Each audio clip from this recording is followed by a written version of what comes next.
Pernahkah Anda membayangkan sebuah tempat di mana kapal-kapal dari Eropa, Cina, dan Arab saling bersandar untuk memperebutkan rempah terbaik di dunia? Abad ke-16 hingga ke-17, tempat itu adalah Kesultanan Banten, pusat perdagangan global yang disegani.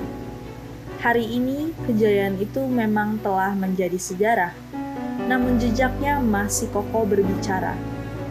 Mari kita menyusuri 5 epicentrum sejarah Banten lama. Perjalanan kita dimulai di sini, Keraton Surosowan.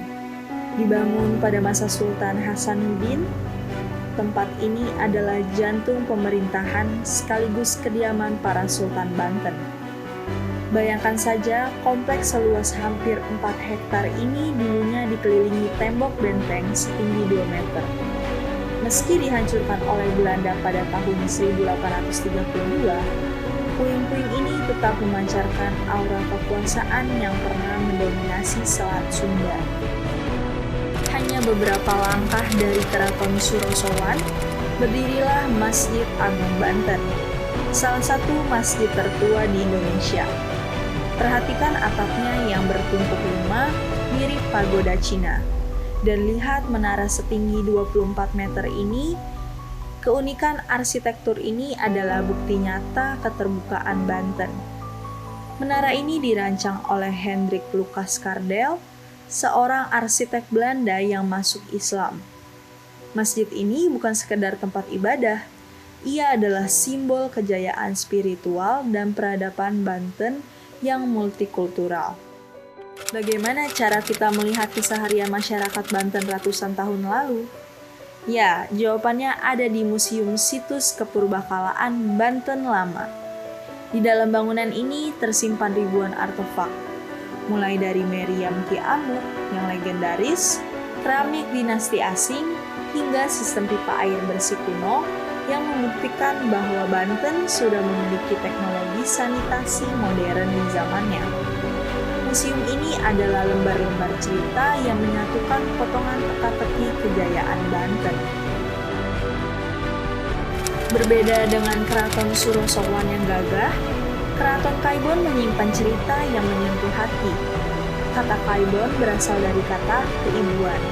Keraton ini dibangun khusus untuk Ibunda Sultan Syaifuddin, Ratu Aisyah, karena sang sultan naik tahta saat masih balita. Dikelilingi oleh kanal air, keraton ini tampak seperti mengapung di masa lalu. Sayangnya, tempat seindah ini juga dihancurkan oleh kolonial demi mematahkan perlawanan rakyat Banten. Destinasi terakhir kita menegaskan mengapa Banten menjadi metropolitan yang damai. Inilah Vihara Avalokitesvara. Berdiri sejak abad ke-16, Vihara ini adalah salah satu yang tertua di Indonesia. Kisah tutur menceritakan bahwa tanah tempat vihara ini berdiri diberikan langsung oleh Sunan Gunung Jati. Di sini, di tanah Kesultanan Islam, komunitas Tionghoa hidup berdampingan dalam harmoni.